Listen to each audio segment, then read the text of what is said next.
औज़ुबिल्लाहिमिनश्शैतानिर्रजीम बिस्मिल्लाहिर्रहमानिर्रहीम। आज हमारा लेक्चर नंबर 12 है और हम एफिशिएंट के रिलेटेड एग्जांपल देख रहे हैं। इंपॉर्टेंट एग्जांपल है। Two samples of sizes n1 and n2, यानी दो सैंपल्स लिए गए हैं n1 और n2। कहाँ से लिए गए हैं? Infinite population having mean mu and variance sigma square. The two sample mean denoted by x1 bar and x2 bar respectively. Two estimators are defined as, two estimators आपको दिए गए हैं। T1 आपको दिया गया, T1 is equal to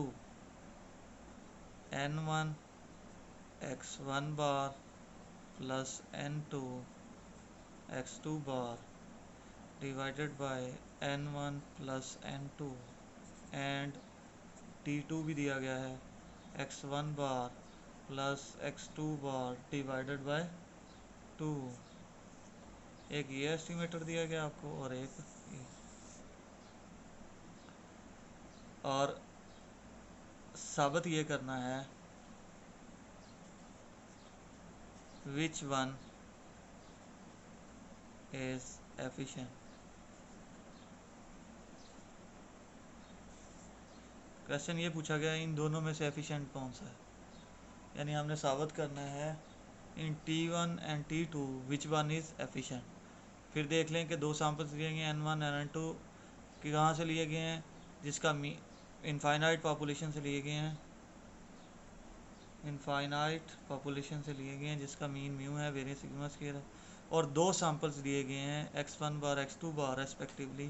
to estimator are defined as, उन्होंने two estimator दे दिए T1 एंड T2 और हमसे पूछा है which one is efficient. Which one is efficient means वो कह रहा है इन T1 एंड T2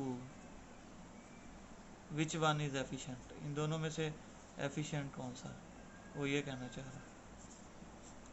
हमने ये देखा था कि एफिशिएंसी देखने के लिए या एफिशिएंट देखने के लिए सबसे पहले हमने ये देखना है कि इन दोनों ये दोनों एस्टिमेटर अनबाइस्ड हैं या नहीं। अगर अनबाइस्ड होंगे तो हम एफिशिएंसी चेक कर सकेंगे, अदरवाइज नहीं। फर्स्ट हम क्या करेंगे, first we check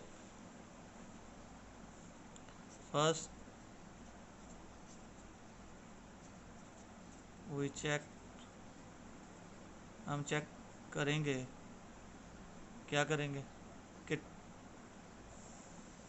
T1 estimator जो है वो अनबाइस्ड है या नहीं है।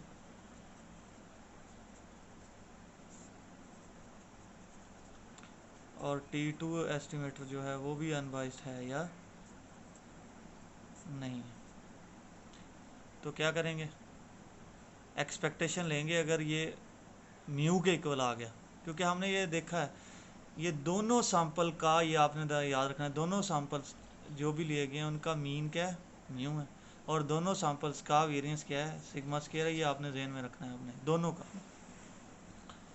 तो ये देखें, एक्सपेक्टेशन ले दोनों तरफ, taking expectation on both side, expected value of T1। Expectation क्यों ले रहे हैं, इसलिए ले रहे हैं हम चेक करना चाहते हैं ये अनबाइस्ड है या नहीं। अनबाइस्ड होगा तो एफिशिएंसी चेक करेंगे, अगर अनबाइस्ड नहीं होगा तो एफिशिएंट नहीं होगा। एक्सपेक्टेशन जब अप्लाई होती है तो सैंपल्स बाहर आ जाते हैं, तो इन सैंपल्स को बाहर ले जाए, ऊपर 1 बचेगा, नीचे ये डिवाइड में n1 प्लस n2 इकट्ठे हैं, तो अंदर आ जाएगी expectation n1 x1 bar plus n2 x2 बार, ठीक है, 1/n1 प्लस n2। एक्सपेक्टेशन को अंदर अप्लाई कर दें, एक्सपेक्टेशन अंदर जाएगी तो n1 एक्सपेक्टेशन किसके ऊपर आ जाएगी, x1 बार के, प्लस n2 भी बाहर चला जाएगा, एक्सपेक्टेशन किस पे आ जाएगी, x2 बार,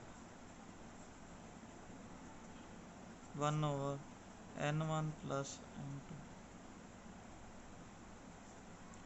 अब एक्सपेक्टेशन ऑफ x बार क्या होती है और एक्सपेक्टेशन ऑफ x2 बार क्या होती है, यानी एक्सपेक्टेशन का मतलब है mean of x1 bar mean of x2 बार। ऊपर बताया गया है कि दोनों सैंपल्स का जो मीन है वो क्या आ रहा है, म्यू आ रहा है।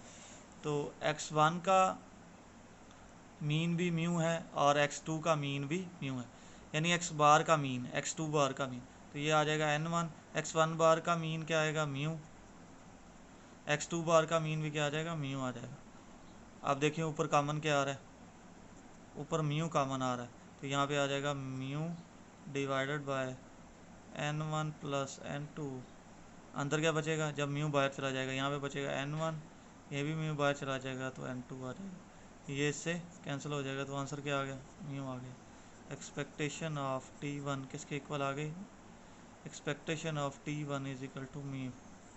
Therefore t1 is unbiased estimator of किसका, म्यू। ये साबित हो गया। अब t2 को देख लेते हैं।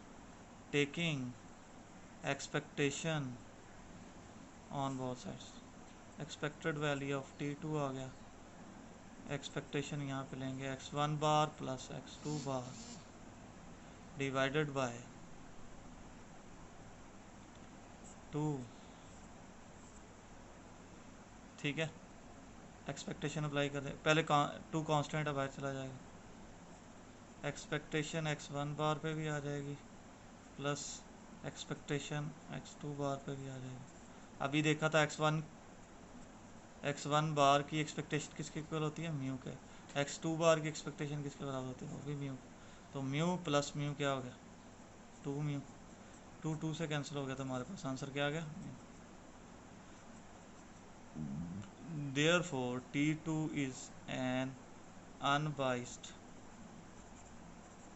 एस्टिमेटर, ये लिखना है आपने, एस्टिमेटर ऑफ म्यू। t1 भी अनबाइस्ड एस्टिमेटर म्यू का आ गया, t2 भी।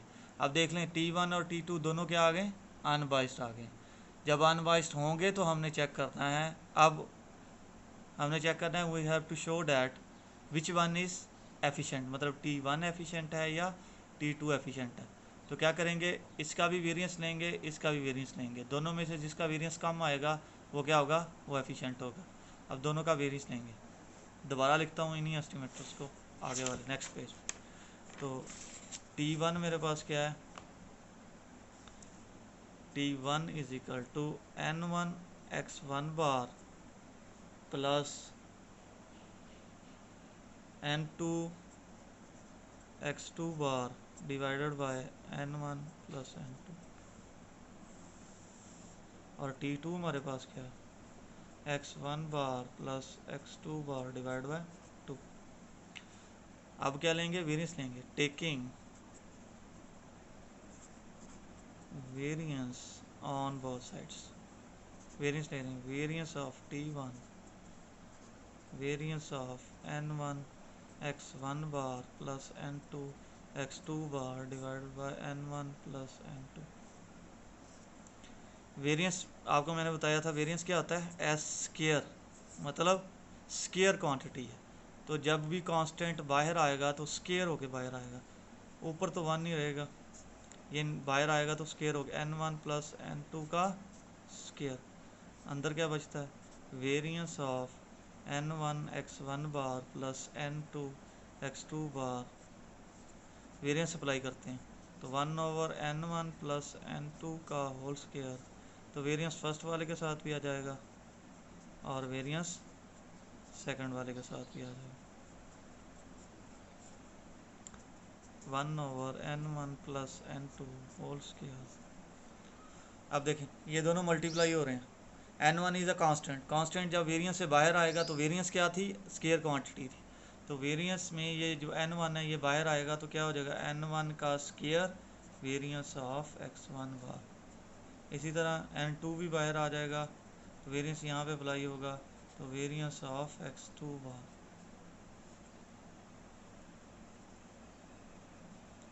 सही हो गया।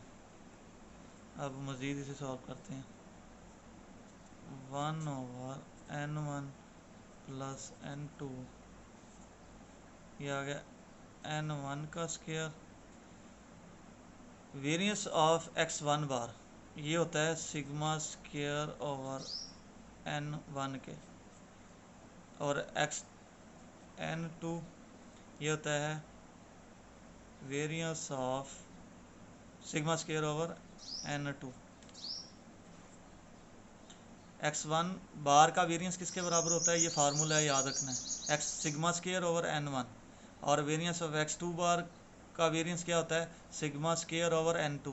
क्योंकि x2 बार का है, x2 बार का तो डिवाइडेड बाय n2, x1 बार का है तो डिवाइड बाय n1 है। ये n1 इससे कैंसिल हो गया, ये n2 ये स्क्वायर होके बाहर आया था, वेरियंस की प्रॉपर्टी है n2 स्क्वायर होके बाहर आएगा, ये स्क्वायर होगा, तो ये इसके साथ कैंसिल हो जाएगा। यहाँ पे बचेगा 1 over n1 plus n2,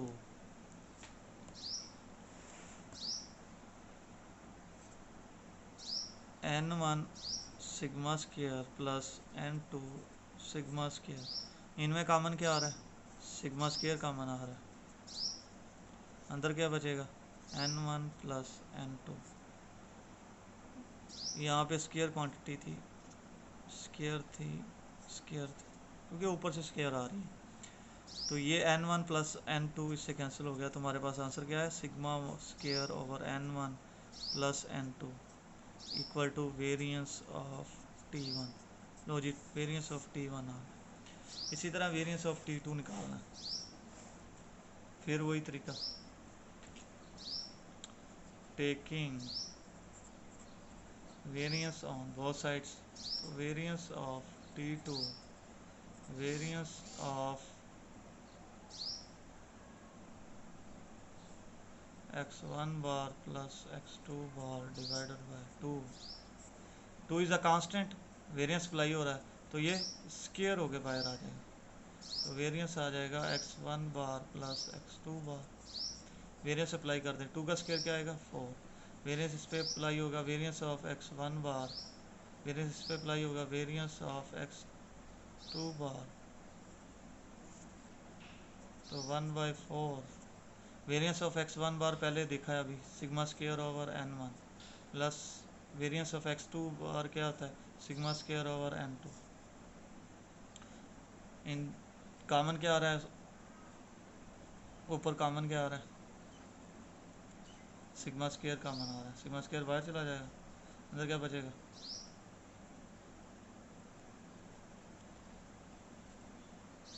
n1 over n1 plus 1 over n2। ये ऊपर क्यों लिखा, नीचे लिखना है n2। अब क्या करना, एलसीएम ले लें, सिग्मा स्क्वायर ऊपर मज़ीद सिंप्लीफाई हो रहा है, एलसीएम लेंगे तो n1 n2 आ जाएगा, ये उधर चला, एलसीएम ले रहे हैं, n1 n2 आ गया, इसको इस पर डिवाइड किया ऊपर आ गया n2, इसको इस पर डिवाइड किया ऊपर आ गया n1 आ गया। इसे तरतीब से लिख लेते हैं, सिग्मा स्क्वायर बाई 4, यह आ जाएगा n1 plus n2 divide by n1 n2। मज़ीद इसे सॉल्व करेंगे तो ये आ जाएगा sigma square n1 plus n2 divided by 4n1 n2। ये आ गया वेरियंस ऑफ t2। ये वेरियंस ऑफ t1 आया था और ये वेरियंस ऑफ t2 आ गया। अब यहाँ पे नज़र नहीं आ रहा कि विच वन इज़ एफिशिएंट, या इनमें से वेरियंस किसका कम आ रहा है, तो हम क्या करेंगे, इन दोनों वेरियंस की रेशो ले लेंगे, यानी हम निकालेंगे variance of t1 divided by variance of t2। अगर ये लेस देन 1 आ जाता है तो ऊपर वाला एफिशिएंट होगा, अगर ग्रेटर देन 1 आएगा तो नीचे वाला एफिशिएंट होगा। तो हम निकालते हैं variance of t1 divide by variance of t2। Next page, तो variance of t1 divide by variance of t2, variance of t1 क्या आया था, sigma square over n1 plus n2 का होल स्क्वायर, और यह आया था variance of t2 sigma square into n1 plus n2 divided bye 4n1 n2।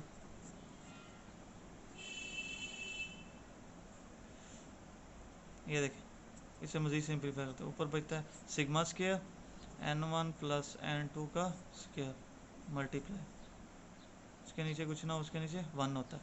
इसको ऊपर लेके जाएंगे तो ये उलट जाएगा, ये उल्टेगा तो क्या आ जाएगा 1/सिग्मा स्क्वायर, ये उल्टेगा तो क्या आएगा, ये आएगा 4n1 n2 divide by n1 plus n2।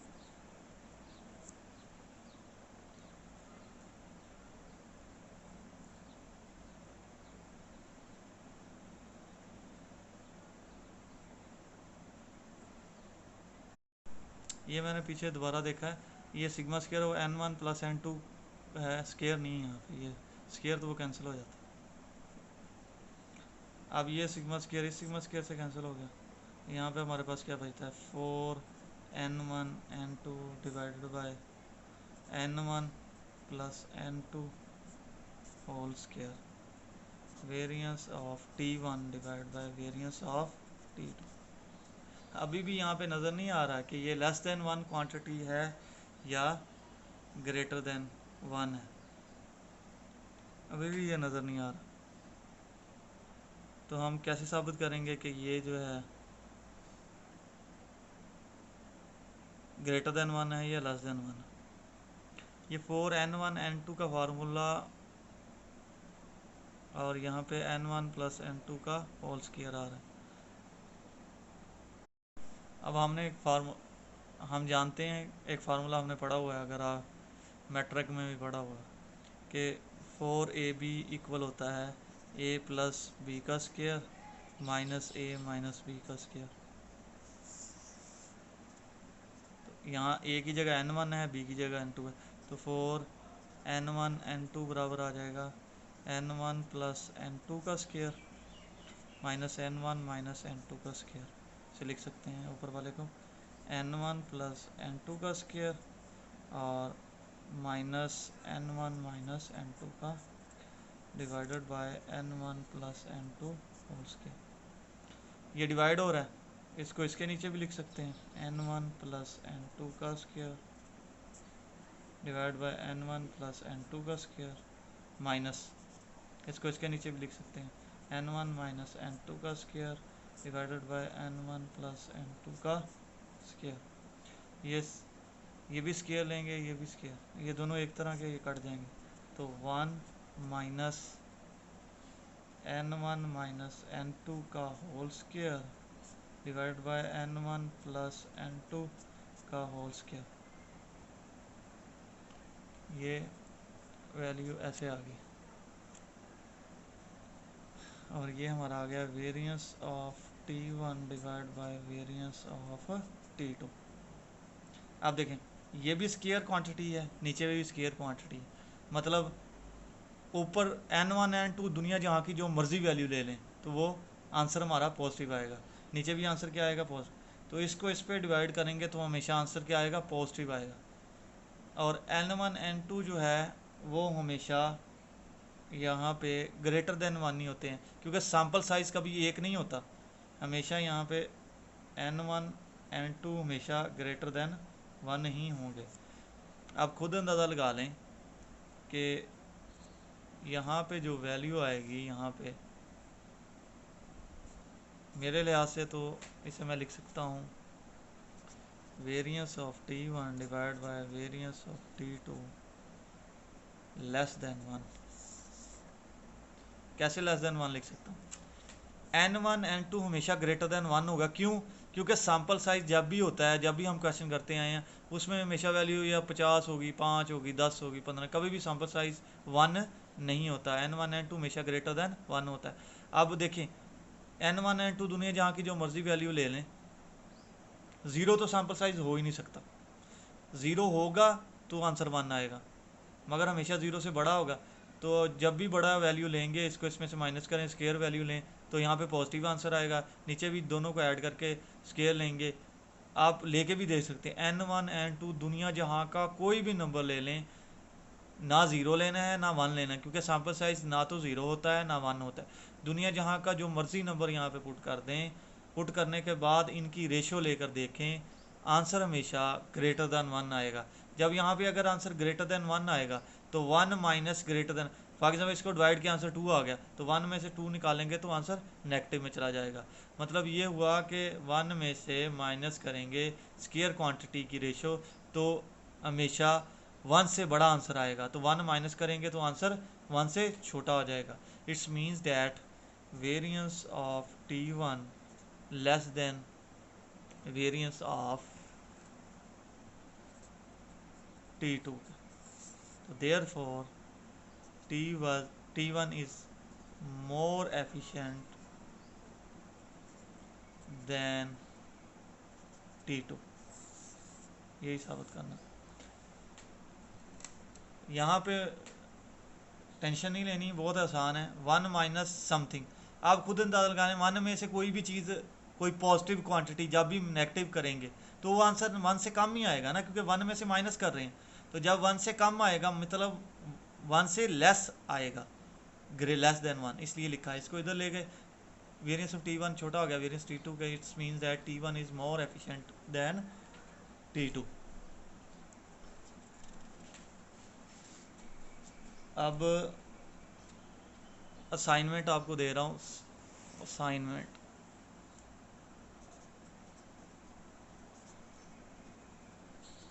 Number 2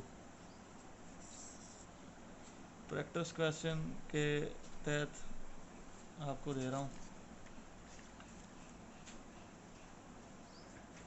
if x1 x2 and x3 are random sample from a normal population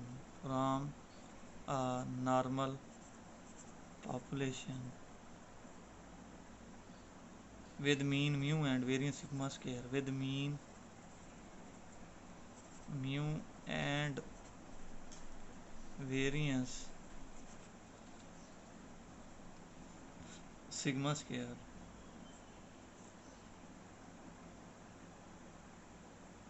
उसने पूछा है what is the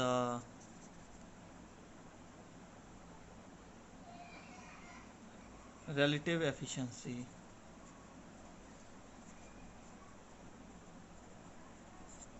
of the estimator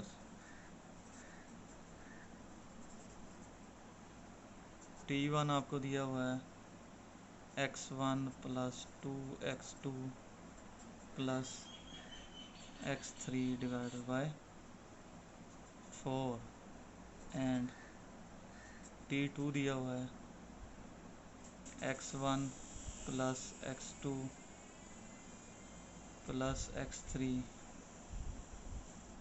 divided by 3, यानी x1 x2 x3 तीन random sample लिए गए हैं normal population से। इनका तीनों का मीन म्यू है और वेरिएंस सिग्मा स्क्वायर है। What is the relative efficiency of the estimator T1 and 2, मतलब दोनों की रिलेटिव एफिशिएंसी इसको रिलेटिव एफिशिएंसी कहते हैं। यानी variance of T1 divide by variance of T2 को इसको क्या कहते हैं, रिलेटिव एफिशिएंसी। यानी मीन्स आपने ये बताना है कि T1 और T2 में से कौन सा एस्टिमेटर जो है वो एफिशिएंट होगा।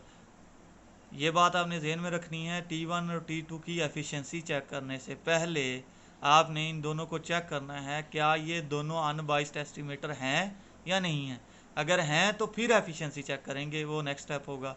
अगर ये एफिशिएंट नहीं है तो नहीं, अगर ये अनबाइस्ड नहीं है तो हम एफिशिएंसी चेक नहीं करेंगे, वहीं पे छोड़ देंगे। ओके, अब 2 पॉइंट्स हैं जो यहाँ पे 3 पॉइंट्स, उन तीनों पॉइंट्स को मैं डिस्कस करूँगा इस क्वेश्चन में जो आए थे, जहाँ पे अमूमन स्टूडेंट्स को जो है वो मसला होता है। सबसे पहला क्वेश्चन ये बनता है, अगर मैं स्टूडेंट हूँ तो पहला क्वेश्चन क्या बनेगा मेरे जहन में, वो ये बनेगा कि expectation of x1 bar mu के इक्वल कैसे हो गई, ये, या expectation of x2 bar mu के इक्वल कैसे हो गई। ये हमारे पास क्वेश्चन, ये मैं आपको यहाँ पे सॉल्व करके बता सकता हूँ। एक्सपेक्टेशन ऑफ x1 बार, ठीक है, देखें एक्सपेक्टेशन आ गई, x1 बार किसके इक्वल होता है, sum of x1 divide by n1।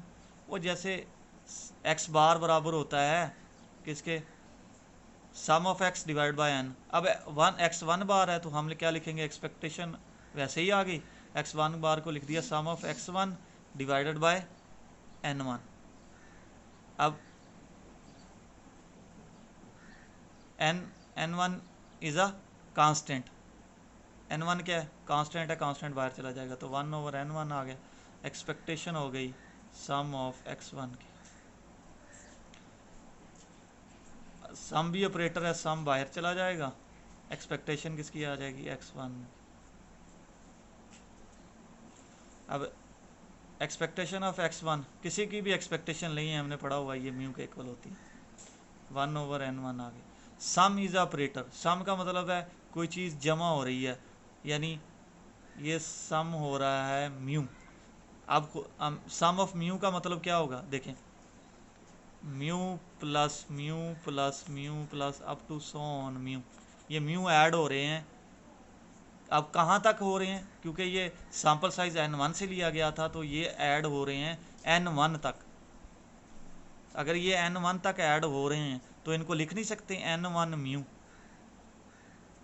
1/n1 ये आ गया, ये n1 म्यू आ गया, ये n1 इससे कैंसिल हो गया, आंसर हमारे पास क्या आ गया, म्यू आ गया। अब n1 म्यू कैसे लिख सकते हैं, इन सब में कॉमन क्या आ रहा है, म्यू कॉमन आ रहा है, म्यू बाहर चला गया तो 1 + 1 + 1 plus up to so on 1 n1 तक ऐड हो रहा है, तो it's means that mu n1।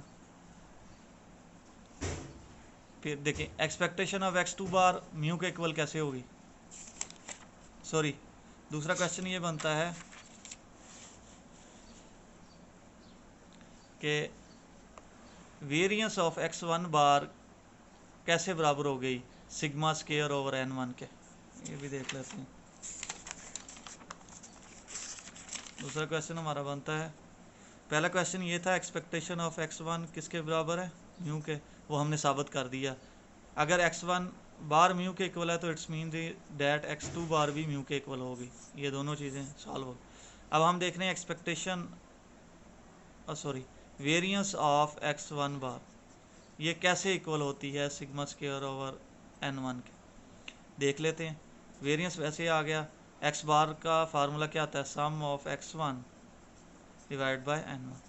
n1 is a constant, constant क्या होगा, स्क्वायर होके बाहर आएगा, अंदर आ गया variance of some of x1, तो 1/n1 का स्क्वायर, ये सम बाहर आ जाएगा तो वेरिएंस ऑफ x1 आ जाएगा। वेरिएंस ऑफ x1 क्या होता है, सिग्मा स्क्वायर, क्योंकि ये क्वेश्चन में दिया हुआ था उसमें कि दोनों सैंपल लिए गए हैं, उनका मीन म्यू है और वेरिएंस है सिग्मा स्क्वायर, तो x1 का वेरिएंस क्या आ गया, सिग्मा स्क्वायर आ गया, सही हो गया। अब देखिए sum sigma square is a constant और कांस्टेंट ऐड हो रहा है, मीन्स इसका मतलब ये है कि sigma square plus sigma square plus sigma square plus up to sigma, इसमें से कॉमन लेंगे तो सिग्मा स्क्वायर आएगा, अंदर बचेगा 1 + 1 प्लस अप टू +1।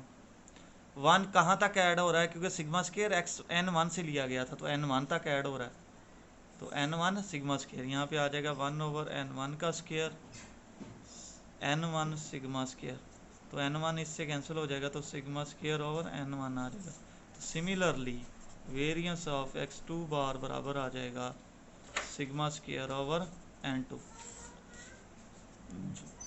इसी तरह तीसरा क्वेश्चन ये बनता है कि ये जो आंसर है 1 से लेस कैसे आ गया, मैं फिर आपको बता देता हूँ। n1 और n2 हमेशा ग्रेटर देन 1 होंगे, n1 सैम्पल साइज है, n2 भी ना ये कभी 0 हो सकते हैं ना 1 हो सकते, ये हमेशा 0 और 1 से बड़े ही होंगे। अगर n1 n2 बड़ा है, दुनिया जहाँ का जो मर्जी नंबर ले लें, मतलब n1 n2 2 ले लें, 3 ले लें, 4 ले लें, 5 ले लें, n1 2 ले लें, n1 5 ले लें, जो मर्जी ले लें n1 और n2, ऊपर स्केयर लेके देखें, नीचे स्केयर लेके, दोनों की रेशो लेके देखें, यहाँ पे आंसर जो आएगा वो हमें, क्योंकि ऊपर भी स्केयर क्वांटिटी नीचे भी स्केयर, तो स्केयर डिवाइड बाय स्केयर ये हमेशा पॉजिटिव क्वांटिटी आएगी। तो 1 माइनस पॉजिटिव क्वांटिटी, इसका मतलब 1 माइनस कर रहे हैं पॉजिटिव क्वांटिटी के, तो 1 से लेस आंसर आएगा। ये बात आपने अपने जहन में रखनी है। ये 3 पॉइंट्स हैं जो आपको यहाँ पे डिस्टर्ब करेंगे, वो मैंने तीनों डिस्कस कर दिए हैं। जज़ाकल्लाहु खैर। अस्सलामु अलैकुम वरहमतुल्लाह।